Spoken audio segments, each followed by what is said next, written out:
welcome back to Rush Roundtable. This is episode 229. We're going to be talking about Ceiling Unlimited, second track off 2002's Vapor Trails. We have a fantastic panel here today.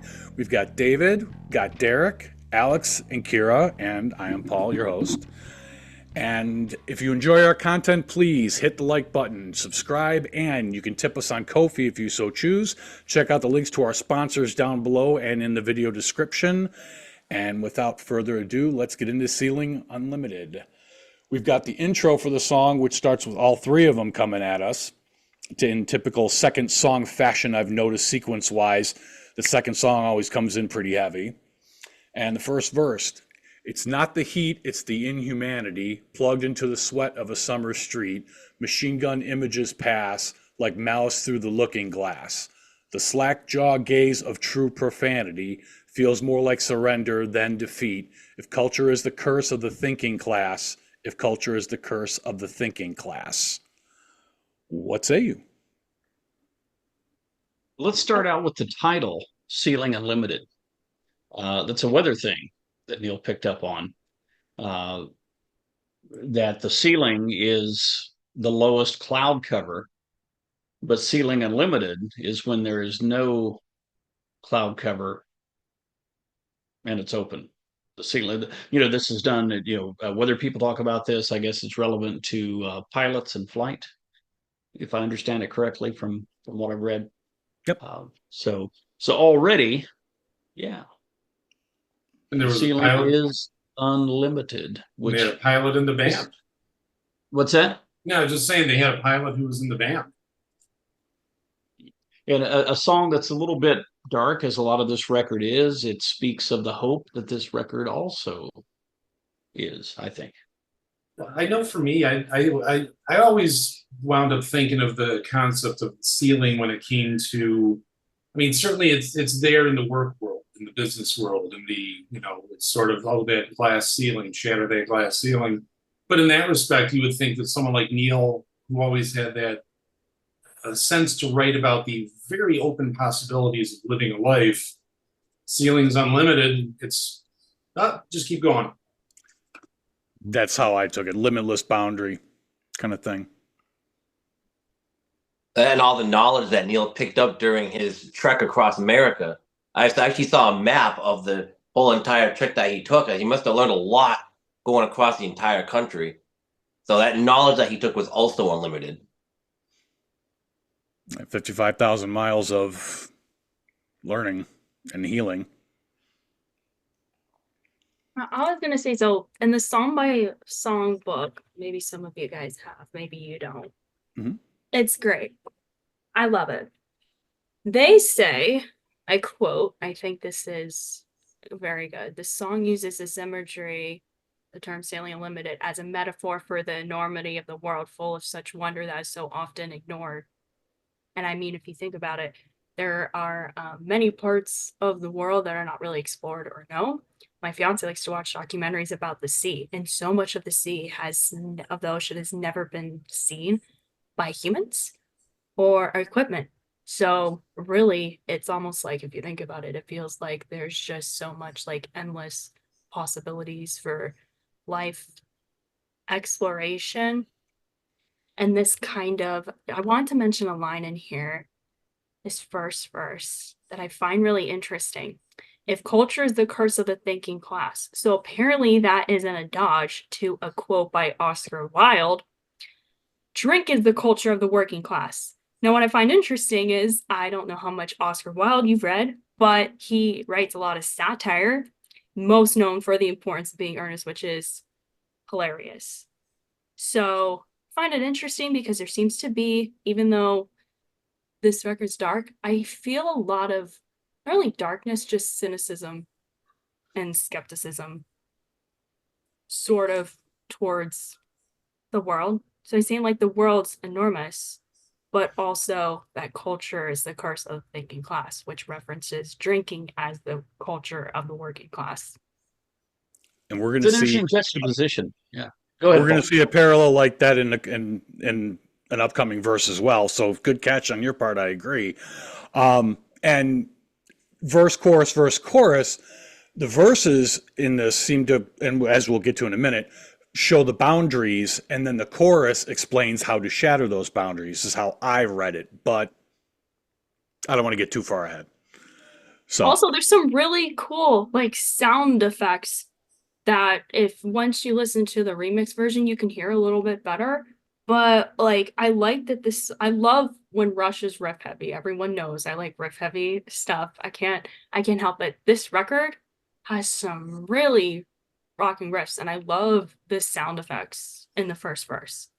I don't know. There's just something about it that's really unique. I also think it's interesting that Neil is referencing to Oscar Wilde because in Rush's very beginning in his lyrics, he alluded to a lot of um, Greek mythology, pieces of literature. So it's almost like Neil has rediscovered his roots again. I'm sorry to go on a side tangent, but it's just something that I was thinking about because this is like their comeback. So it's like you're kind of seeing Neil like rediscover himself. So I don't know why I find that particularly heartwarming. no, I think we're going to see more of that in the song. I agree. That's kind of what I would think of with the way Lifeson plays his parts, because you had a certain progressive rock development in the '80s or the '70s and into the '80s, more post new wave, a lot of arpeggiated lines, and beginning to really creep in with Test for Echo, and then this century's albums. There's a lot more strummy parts, and in some ways, to me, I almost felt like it starts to harken to the full circle of you reach a certain age, you've done this, you've done that. I'll just play it like I would have at 16 or something. And just kind of like just let it go and tear into it, because that's kind of how he's got a lot of driving eighth notes in this song. I think Victor gave him some of that freedom too. Yes, yeah. And also one of the things I would say that the verse part is a distinctively different like kind of part for him, because like as I say, he always had a lot of arpeggiated lines or whatever, limelight or blah blah blah. But he's basically playing a natural harmonic with a light palm mute with just a slightly syncopated eighth for the main verse figure. So it's like, what are you going to play for your verse? One note? Going to fret it? Nope. Just going to play a harmonic and moderately palm mute it because I can. We're doing this. And syncopated with Getty, I might add. So there's a power to that where they're both like, you can't have one without the other. I've noticed in this song, you pull one piece, you'd have to pull them both. Because it's that driving, like I said, that second song syndrome that they have, where that second song is always a pounder. And the cool thing about this second song, so like One Little Victory, it's like, why do I forget the name of the song we talked about last week? That tempo was 128. Mm-hmm. The tempo on Ceiling Unlimited is 134. This song's faster than One Little Victory. But One Little Victory, Neil's coming in with a double bass, getting some 16ths. Lifeson's got 16ths. In this case, they pull back and play eighths at a slightly faster tempo. So it's I'm going to sound like some kind of toady or simp, but it's the sort of thing where it's a perfect example of like, hey, let's blast in with this first song. We got to keep the energy up. How are we going to do that? A little faster, but eighths, a slightly different drive and rhythm for that second song. I would agree. All right, taking us into the chorus. We've got Ceiling Unlimited, World So Wide, turn and turn again, turn again. Feeling unlimited, still unsatisfied, changes never end, never end. A theme we have heard in many of Neil's lyrics. So, and going back to what I said before about verse versus chorus in this, what is the solution? Change never ends. If you find yourself with a problem, change your tactic, move beyond it, is how I read into that one. If the verse presents the problem, the chorus presents the solution. Or we really didn't talk much about the lyrics before the chorus. Inhumanity, Sweat of a Summer Street, Machine Gun Images Pass. And then, of course, Neil, this entire album is somewhat of a commentary on the ceiling that he hit with everything being taken away from him. Right. And then the slack jaw gaze is the open mouth, true profanity. It's like, it's a nasty world out there. Right. But The world is so wide. Right. Ceiling unlimited, world so wide. Turn and turn again, keep moving. And that's, I think, very much a metaphor of his ride, those 55,000 miles. Keep going, keep going, keep going, don't stop. And yeah, as you said just now, Paul, changes never end, and the feeling is unlimited, and it's still unsatisfied. And I think of a famous quote of Neil's that he's never understood boredom because there's so much to know, you know. And I think that kept driving him through his grief as he continued to make his, you know, way through, you know, Canada, United States, Mexico, and so many places. So yeah, despite the ceiling seemed to, there was something beyond, and he kept going. And not running away from the problem, but just continuously taking things in. This world, like you said, constantly seeing new things, new places, new people, writing letters, reading books. Eventually, he found himself in all that. You know what? Okay, so feeling unlimited, I'm going to just repeat the lines. Feeling unlimited, still unsatisfied, changes never end, never end. So you feel unlimited, but you're still not happy. I think it's, to me, it says, you know, even though as humans, we really want stability, at least most people aspire to have stability. And some people, I studied this in public health and like sociology and stuff when I was in school, but some people never find it. But at the same exact time, like we don't want to be stuck. So they kind of don't really go together. It's all in how you look at it. Yeah, they kind of juxtapose each other. And Neil has written a lot of lyrics of metaphors of life, which I love about him. Marathon's one of the first things that I think of, and Prime Mover and Turn the Page are my first three. And I don't know about you guys, but I've learned, you know, to not really plan in life because it seems like the world can just turn everything upside down and everything can change so quick. Like Neil didn't expect to lose his daughter and his wife so soon. And how could you be prepared for that? So I don't know. I just think it's a really interesting juxtaposition. We want stability, but at the same exact time we crave change, and we have the drive for change. It speaks to kind of like, I think you're absolutely right, Kara. It's you know, we like what's familiar, what's comfortable, but life doesn't give us that, right? So there has to be adaptability. You know, changes never end, so you have to change with the change. You know, and that's been a theme in Neil's lyrics, you know, throughout the Rush catalog. You know, circumstances, one of those fly by night, all the way back to fly by night. You know, constant change is here to stay from, you know, Digital Man and whatnot. So, yeah. All right. Tension. Take us back Always into tension. the next verse.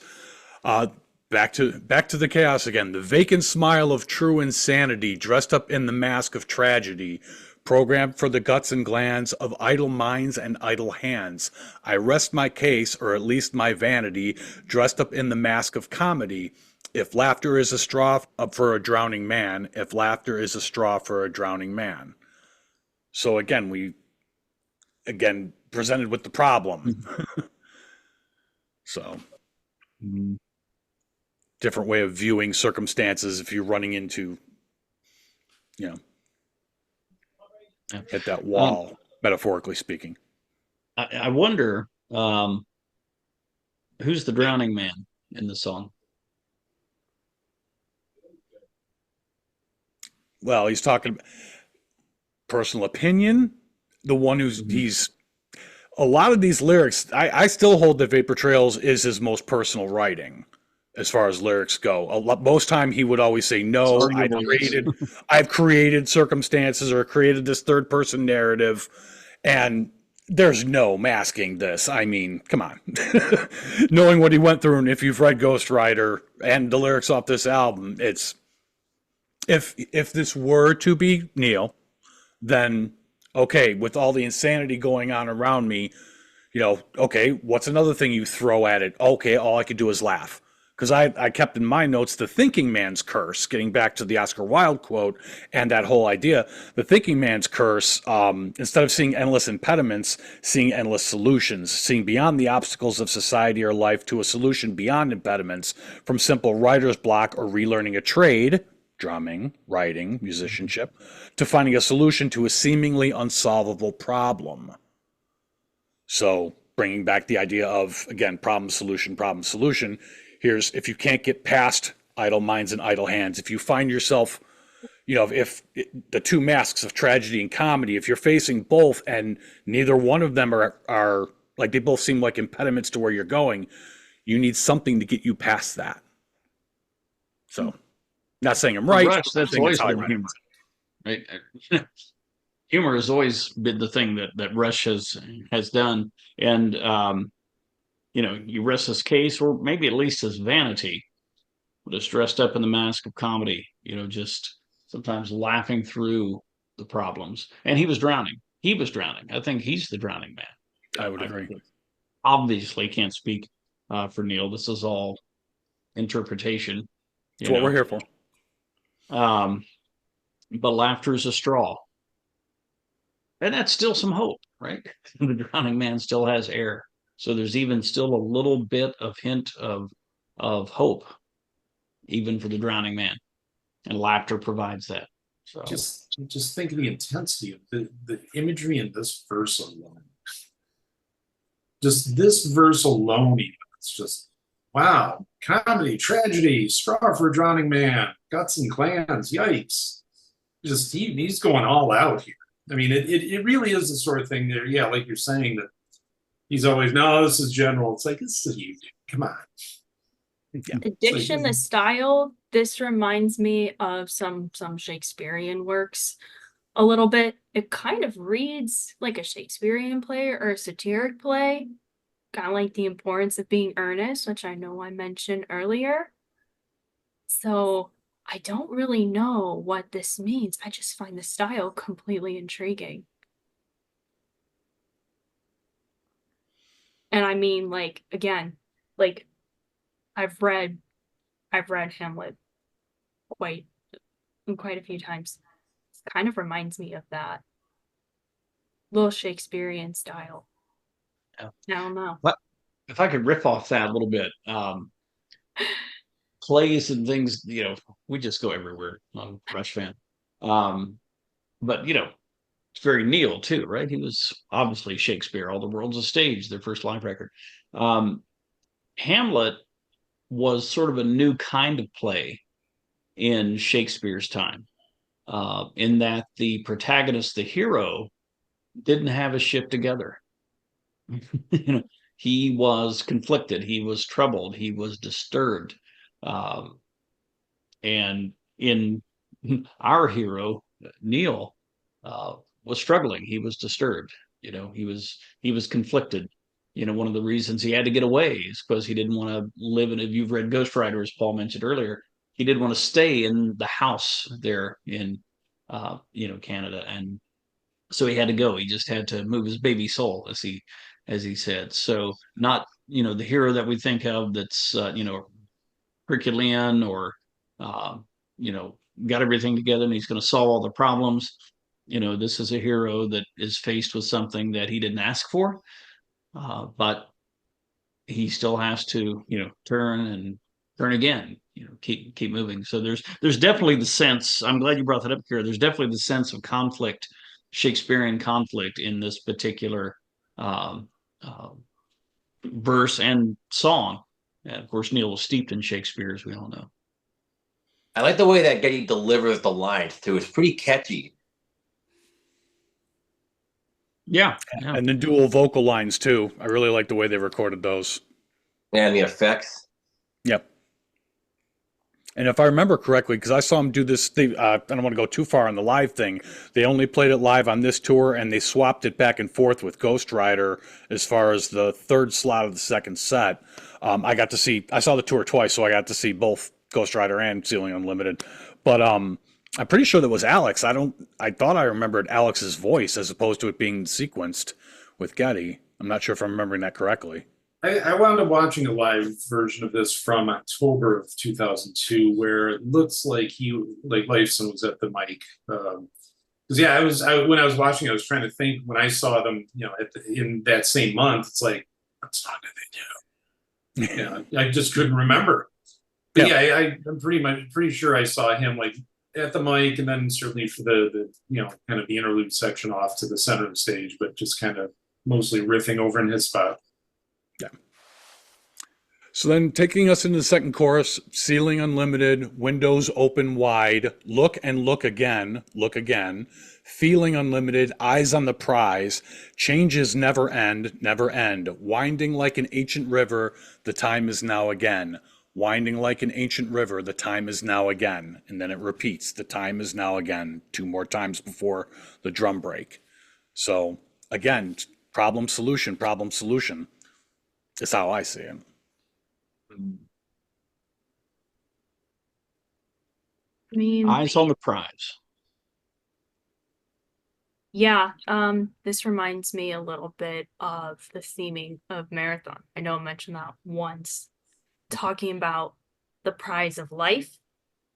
I mean, granted, he used running marathon as an allegory, and how, like, in life, there's not really a ceiling. You're always trying to reach some goal, and then you're always trying to reach another goal because humans are not satisfied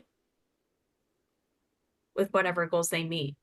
I mean, including Rush. And if you read Getty's book, he never really wanted to stop touring. Like, he felt like he could do more and he could give more. I don't want to spoil it too much, but he was a little bit frustrated at the end that, that Neil retired when he did, because he just, not selfishly, Getty's very humble, but just that he felt like he could give more. Did that make sense? Yeah, well, even by his own admission at one point when he did the My Effin' Life on tour, he mentioned that he owned a little bit of that selfishness, saying, I wanted to continue and hadn't taken Alex and Neil's thoughts as much into account. Eventually he did, and he reconciled with that, but that was a thing. Well, of course, taking into consideration their health, because it was interesting with not to go to digress too much, but the Beyond the Lighted Stage documentary alluded to Lifeson's issues with arthritis, and then they said a little bit more in the Time Stand Still documentary. Then by the time you get to Getty talking about his effing life, it's sort of like, oh, Lifeson had a real major health problem, which he talked about to Rolling Stone a couple weeks ago. So he stopped, because it's sort of, oh, well, we knew Neil was having issues. Like, well, they were both having issues. So it's sort of, yeah, you get it. That's kind of why I wanted to point it out. Exactly. Yeah. The humans have limitations. It's irritating, but which is kind of ironic to the song we're talking about. Ceiling unlimited, but there's a point where the body's just like, here's the ceiling, deal with it. But there are other things they can do. It's all on how you look at it. So, okay, if we're not going to do this anymore, we're going to do this instead. That person's going to go and do that. Life continues. Life moves on. It may not be in the path we chose, getting back to a topic that came up earlier, but it's winding. We just covered it. Winding like an ancient river. So, and Getty redirected his energies into his Big Beautiful Book of Bass, and then more recently, My Effin' Life. He didn't stop just because he didn't get to go where he thought the path would lead. And that's a beautiful metaphor too, winding like an ancient river. The time is now again. There's that old adage, you never step in the same river twice. But yet it's still the same river. It's the one we recognize. So, it just keeps moving, just keeps winding. I'm going to definitely digress here. Black Sabbath Volume 4. One of my favorite lines in the opening track on that record: the world won't stop turning when you're gone. And that's it. It does. It just keeps moving all the time. And there's change, and you have to, and sometimes go with the flow. to use a cliche, but the time is now again, right? Time is something like the river that's always moving, and the now keeps coming back.